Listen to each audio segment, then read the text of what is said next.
Assalamualaikum warahmatullahi wabarakatuh. Segala puji bagi Allah, yang dimana dengan rahmat dan nikmatnya juga lah kita dapat beraktivitas seperti biasa. Kali ini kita berada di Abulung, tepatnya di daerah Sungai Batang, Kecamatan Mangkutulo Barat, tepatnya Kalimantan Selatan. Dan kita akan berziarah ke makam Datuk Abulung atau Syekh Abdul Hamid. Mau tahu lebih lanjut, simak sejarah menakib beliau.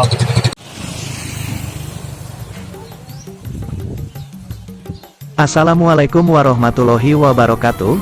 Segala puji bagi Allah, penguasa semesta alam, Zat yang maha pengampun, maha pemurah, lagi maha penyayang.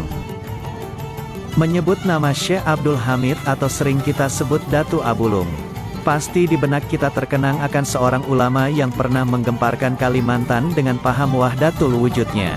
Sepak terjang beliau memang tak banyak yang mengetahui, karena beliau tidak ada meninggalkan kitab karangan seperti ulama-ulama lainnya. Keilmuan beliau cuma dapat kita ketahui secara lisan dari mulut ke mulut, atau dari pewaris para murid beliau.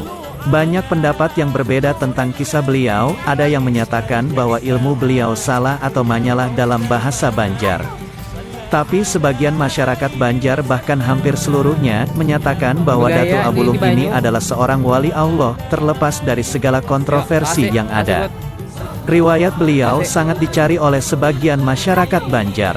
Dalam sejarah pemikiran keagamaan di Kalimantan pada abad ke-18, setidaknya ada 3 tokoh ternama di kerajaan Banjar selain Datu Suban dan para muridnya yang sakti mandraguna. Pada masa itu para ulama Banjar memang sangat terkenal dengan segala karamah dan kesaktiannya. Di antara 3 orang tokoh ternama dan terkenal tersebut adalah Syekh Muhammad Arsyad Al-Banjari atau Datu Kalampayan, Syekh Muhammad Nafis Al-Banjari atau Datu Nafis, dan Syekh Abdul Hamid Abulung atau Datu Abulung. Dan sosok Datu Abulung inilah yang penuh misteri hingga saat ini. Pada masa itu pemerintahan kerajaan diperintah oleh Sultan Tahlilullah. Saat itulah Syekh Muhammad Arsyad Al-Banjari dan Syekh Abdul Hamid muda diberangkatkan oleh kerajaan Banjar untuk menuntut ilmu dengan biaya kerajaan, dengan harapan nantinya bisa membawa sinar terang bagi kerajaan Banjar. Mereka diberangkatkan ke tanah suci Makkah Al-Mukarramah. Tercatat Datu Kalampayan belajar kepada beberapa orang guru dari riwayat Datu Syekh Muhammad Arsyad Al-Banjari, sedangkan Datu Abulung juga belajar kepada beberapa orang guru yang sayangnya tidak tercatat karena tidak adanya karangan beliau yang biasanya merujuk kepada guru-guru pengarang. Sepulangnya dari menuntut ilmu di Tanah Suci, Datu Syekh Abdul Hamid mulai mengajarkan ilmu yang didapatnya dari guru-gurunya di Mekah kepada masyarakat sekitarnya. Di antara yang beliau ajarkan adalah ilmu tasawuf, namun ilmu tasawuf yang beliau ajarkan kepada orang awam ini sangat berlainan dengan pelajaran tasawuf yang selama ini dikenal masyarakat. Datu Abulung mengajarkan bahwa, tiada yang maujud hanya dia, tiada maujud lainnya, tiada aku melainkan dia, dia adalah aku adalah dia. Dalam pelajaran Syekh Abdul Hamid Abulung juga diajarkan bahwa syariat yang diajarkan selama ini adalah kulit, belum sampai kepada isi atau hakikat. Sedangkan pelajaran yang selama ini diyakini masyarakat umum yaitu, tiada yang berhak dan patut disembah selain Allah. Allah adalah Khalik dan selainnya adalah makhluk, tiada sekutu baginya.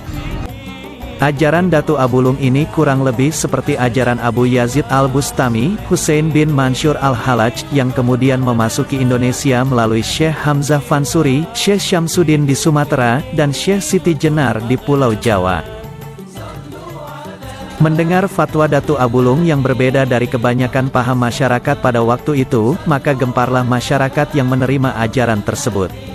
Bahkan ajaran yang beliau sampaikan menjadi pembicaraan masyarakat umum, yang mana akhirnya sampai ke telinga Sultan.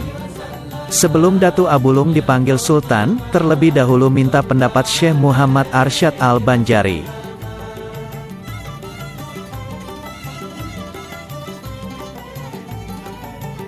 Dalam satu riwayat mengatakan tanpa diketahui Syekh Muhammad Arsyad tentang ajaran Datu Abulung tersebut.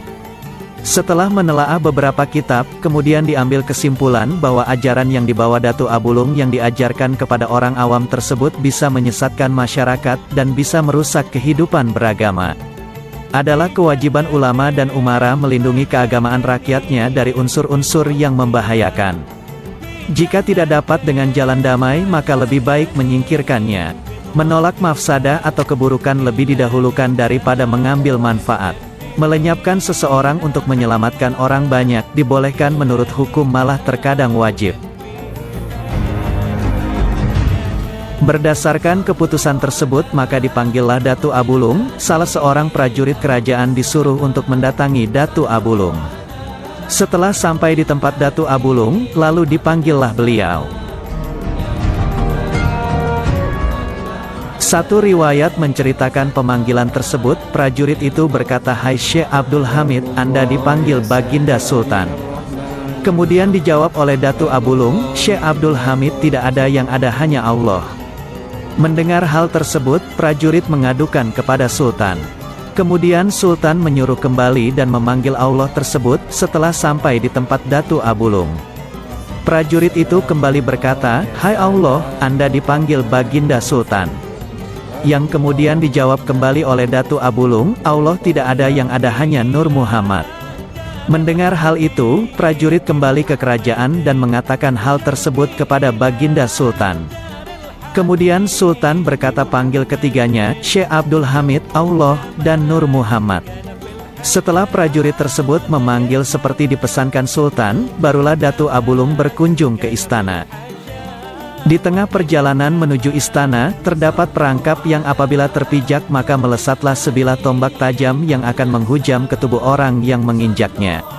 Saat itu terbukti kebenaran ajaran Syekh Abdul Hamid Abulung. Ketika beliau menginjak perangkap tersebut, tombak tajam itu memang melesat dengan cepatnya di udara, dan berhenti tepat di belakang Datu Abulung, kemudian jatuh ke tanah tanpa beliau mengetahuinya. Setelah sampai di istana, terjadilah tanya jawab. Sultan ingin bukti kebenaran ajaran Datu Abulung, kemudian beliau berucap asyhadu alla ilaha illallah, tiba-tiba tubuh beliau menghilang. Kemudian terdengar lagi suara wa asyhadu anna Muhammadar Rasulullah, timbullah kembali badan beliau. Semua orang kagum melihat hal tersebut, tapi dengan menimbang untuk keselamatan orang awam yang lebih banyak, maka dihukumlah Syekh Abdul Hamid Abulung dengan dimasukkan ke dalam kerangkeng yang ukurannya hanya muat tubuh beliau, dan hanya cukup untuk berdiri. Dengan kurungan seperti itu akhirnya beliau ditenggelamkan di sungai Lok Buntar, maka akhirnya tenggelamlah sampai ke dasar sungai. Tanpa diketahui oleh semua orang, suatu keanehan terjadi apabila tiba waktu sholat fardu. Maka kerangkeng tersebut akan timbul dari permukaan sungai, dan beliau kemudian keluar dari kerangkeng tersebut dan melakukan sholat. Setelah selesai sholat, maka secara perlahan kerangkeng tersebut tenggelam kembali ke dasar sungai. Pada suatu malam menjelang subuh, 10 orang pencari ikan yang sampai pada sekitar tenggelamnya Syekh Abdul Hamid. Tiba-tiba mereka mendengar suara azan. Perlahan-lahan mereka mendekati sumber suara azan tersebut dari kejauhan. Mereka melihat keganjilan dan keanehan Datu Abulung tersebut. Sejak saat itu mereka mengangkat beliau menjadi guru mereka. Dari beliau mereka belajar berbagai ilmu agama Islam. Karena jumlah mereka 10, maka dinamakan orang 10 atau sekarang orang menyebutnya Datu 10. Setelah selesai belajar, orang 10 ini menjadi pegawai kerajaan. Setelah direndam dalam air, Datu Abulung tidak juga mati dan akhirnya diketahui kerajaan. Maka akhirnya Datu Abulung kembali dibawa ke kerajaan. Di hadapan Sultan akhirnya Datu Abulung mengatakan bahwa beliau tidak bisa dibinasakan dengan alat apapun, kecuali dengan senjata yang ada di dinding rumah beliau, dan menancapkannya di dalam daerah lingkaran yang beliau tunjukkan di belikat beliau. Setelah sholat 2 rakaat, senjata tersebut ditancapkan di belikat beliau yang sudah ditandai tersebut. Maka memancarlah darah segar dari tempat itu, dan anehnya darah tersebut membentuk kalimat la ilaha illallah Muhammadur Rasulullah. Setelah sekian lama, kubur beliau akhirnya ditemukan oleh masyarakat atas petunjuk dari almarhum Tuan Guru Haji Muhammad Nor Tangkisung, yang juga diyakini adalah seorang kekasih Allah, dan merupakan keturunan kelima dari Syekh Abdul Hamid Abulung sendiri. Makbaroh beliau letaknya sebelah hilir dari kampung dalam pagar, dan sekarang dipelihara makamnya oleh warga setempat. Selain itu, keanehan makam yang terletak di pinggir sungai itu berapa kali tergerus air sungai dan turun ke bawah. Tetapi setelah itu makam itu naik dengan sendirinya dan tanah di bawahnya juga mengikuti makam tersebut.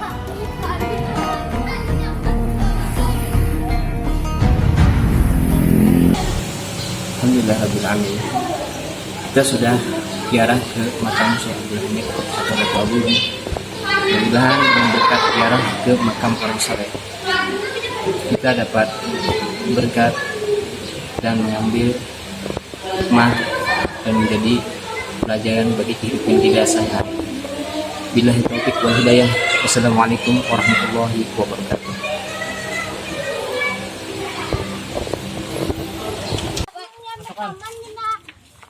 Siap 50 tinggal.